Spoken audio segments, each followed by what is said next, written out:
Hello बच्चों, आज हम बात कर रहे हैं चंबा की इम्पॉर्टेंट घाटी के बारे में, वैलीज़ के बारे में, ताकि आप इस कॉन्सेप्ट को क्लियर कर पाओ कि चंबा में कौन कौन सी वैलीज़ होती है और क्यों इम्पॉर्टेंट है। तो स्टार्ट करने से पहले हमारे लिए ये जानना आवश्यक है कि चंबा में दो इम्पॉर्टेंट नदियाँ बहती है, और वो कौन सी नदियाँ हैं। जो हमारा चंबा आता है वहाँ पे दो इम्पॉर्टेंट नदियाँ बहती है। एक तो हमारी यहाँ से होके जाएगी चिनाब, और एक हमारी यहाँ से होके जाएगी रावी। रावी हमें पता है कि बड़ा भांगल और तंतागिरी ग्लेशियर यहाँ पे है। उन दोनों से जो जलधाराएं निकलेगी वो मिलकर रावी नदी का निर्माण करेगी, और इस तरह से वो हमारे चंबा में प्रवेश करके चंबा को दो भागों में बांट के यहाँ से जम्मू कश्मीर में प्रवेश कर लेती है। उसी तरह से हमें पता है कि चंद्रा और भागा जो दो जलधाराएं निकलती है वो हमारे तांडी नामक स्थान पर मिलेगी। तांडी नामक स्थान से वो चिनाब का नाम कहलाएगी, और चिनाब नदी बनकर यहाँ से इस तरह से चंबा से होते हुए जम्मू कश्मीर में प्रवेश कर जाएगी। तो ये दो इम्पॉर्टेंट नदियाँ यहाँ पर हैं, ये हमें पता होना चाहिए। तो जब हमें ये बात पता है कि चिनाब नदी इस तरह से यहाँ से गई, तो जब वो चंबा से होके जाएगी ना, तो चंबा के आसपास के इस चिनाब के जो नदी है इसके आसपास के एरिया को हम कहेंगे पांगी घाटी। यानी कि जो हमारी नदी होती है, ये हमारी नदी है फॉर एग्जांपल, इसके आसपास का क्षेत्र हमेशा घाटी कहलाएगा। और इन घाटी का नाम या तो फिर इस नदी के नाम पे होगा, या फिर कोई इंपॉर्टेंट चीज़ होगी उसके नाम पे होगा। जैसे कि हमारी जब यहाँ से चिनाब नदी जा रही है तो इसके आसपास का एरिया कहलाएगा पांगी घाटी। ये हमारे लिए बहुत इंपॉर्टेंट घाटी है, और बहुत ज़्यादा फेमस घाटी भी है, जो बर्फ़ से ढकी रहती है 8-9 मंथ, तो लगभग 2-3 मंथ ही इसमें हम जा सकते हैं। आवागमन इसमें 2-3 मंथ ही होता है, अदरवाइज़ ये हमारी लगभग साल भर बर्फ़ से ढकी रहती है। और हमारे लिए एक और इम्पॉर्टेंट चीज़ इसमें है कि जो हमारा वृहद हिमालय और पीर पंजाल जो श्रृंखला है उसको ये काट रही है और यहाँ से होकर बाहर जा रही है। तो इस घाटी के बारे में हमें 2-3 चीज़ें कॉन्सेप्ट याद रखने की ज़रूरत है। पहला तो कि ये हमारी चिनाब नदी के आसपास का एरिया को ही पांगी घाटी के नाम से जाना जाता है, और ये वृहद हिमालय और पीर पंजाल श्रृंखला को काट कर आगे बढ़ जाती है। यही इस पे इम्पॉर्टेंट है। देन हम सेकंड नंबर पे चलते हैं हमारी चुराहा घाटी की तरफ।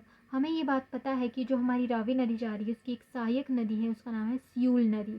तो जो सियूल नदी है वो ये वाली नदी है, ये हमारी रावी नदी की सहायक नदी है। इसको सहायता देती है और यहाँ से जलधारा बन के आगे जम्मू कश्मीर में प्रवेश कर लेगी। तो जब ये सियूल नदी है इसके आसपास के एरिया को क्या कहेगी, चुराहा घाटी। ठीक है जी। सियूल नदी के आसपास के एरिया को कहा जाएगा चुराहा घाटी। ये भी बहुत ज़्यादा इंपॉर्टेंट है, इसको याद रखना है।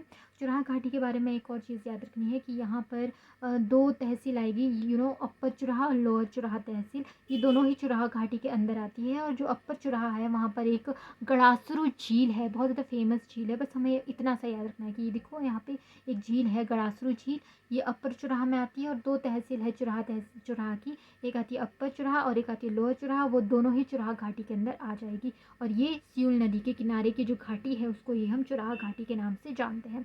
देन उसके बाद हम चलते हैं अपने नेक्स्ट घाटी पे, जो कि है हमारी चंबा घाटी या रावी घाटी या फिर दूध घाटी या फिर हम हनी घाटी भी से कहा जाता है। इसके बहुत सारे नाम हैं, हम जानेंगे क्यों, इसके पीछे ये रीज़न बहुत ज़्यादा है और हम आपको ये भी बताएंगे। तो जो रावी नदी है हमें पता है बड़ा भांगल और तंतागिरी ग्लेशियर से जो दो जलधाराएँ निकलेगी, और फिर यहाँ से रावी नदी जो है बनकर बाहर निकल जाएगी। तो जब रावी नदी यहाँ पे प्रवेश करेगी और यहाँ से इस तरह से जाएगी तो उसको हम रावी घाटी, क्योंकि रावी नदी है तो रावी घाटी, या फिर चंबा घाटी, क्योंकि चंबा जो एरिया है उसको मेजरली ये दो भागों में डिवाइड कर रही है, तो वो चंबा घाटी के नाम से भी जानेंगे। और तीसरा हम इसको हनी घाटी और मिल्क घाटी के नाम से भी जानते हैं। रीज़न ये है कि जो यहाँ के लोग हैं वो बहुत ज़्यादा पशुपालन करते हैं, बहुत ज़्यादा मधुमक्खी पालन करते हैं, इसलिए इसको हनी घाटी और मिल्क घाटी के नाम से भी जाना जाता है। इसके अलावा एक और इम्पॉर्टेंट चीज़ है कि जो हमारा सरोल है, मधुमक्खी पालन केंद्र है, वो हमारे हिमाचल प्रदेश का बहुत फेमस मधुमक्खी पालन केंद्र है, वो भी इसी घाटी के अंदर आता है। यहाँ पे आप देख सकते हो कि सरोल इसी घाटी के अंदर आ जाएगा। इसके अलावा जो इम्पॉर्टेंट जगह इसके अंदर आ जाएगी, यहाँ पे आपको डलहौजी मिल जाएगा, यहाँ पे आपको चंबा मिल जाएगा, यहाँ पे भरमौर मिल जाएगा, और हमारा एक और है जिसका नाम है हमारा खजियार। खजियार भी आपको इस जगह पे मिल जाएगा। तो ये 4 इम्पॉर्टेंट जो जगह है वो इसी में ही आ जाती है, ये भी आपको याद रखना है। इसके अलावा इसमें इम्पॉर्टेंट यही है कि इसको हनी और मिल्क की घाटी इसलिए कहा जाता है क्योंकि यहाँ के लोग ज़्यादातर हनी और मिल्क का काम करते हैं, इसलिए इसको हनी और मिल्क की घाटी भी कहा जाता है। रावी घाटी इसलिए कहा जाता है क्योंकि रावी नदी के आसपास है, और चंबा घाटी इसलिए कहा जाता है क्योंकि चंबा को 2 भागों में डिवाइड कर रही है, तो इसको हम चंबा घाटी के नाम से भी जाना जाता है। चंबा की एक महत्वपूर्ण नदी है, इसीलिए भी इसको चंबा घाटी के नाम से जाना जाता है। देन इसके साइड में यहाँ पे आपको बंदर घाटी भी दिखेगी। बंदर घाटी बहुत ज़्यादा इंटरेस्टिंग है क्योंकि ये जो घाटी है बहुत ज़्यादा संकरी है, उबड़ खाबड़ है, बहुत ज़्यादा मुश्किल है यहाँ पे जाना, तो आपको बंदर की तरह चढ़ के जाना पड़ता है यहाँ से यूजुअली। एक चंबा में बहुत फेमस जगह है मणिमहेश कैलाश, वहाँ पे बहुत ज़्यादा लोग जाते हैं यात्रा करने के लिए, और वो इसी जगह से होके जाते हैं ये जो घाटी है बहुत ज़्यादा फेमस है और बहुत ज़्यादा उबड़ खाबड़ है। और एक यहाँ पे मणिमहेश कैलाश एक जगह है, वहाँ पे बहुत सारे तीर्थयात्री जाते हैं यात्रा करने, और इसी जगह से होकर जाते हैं।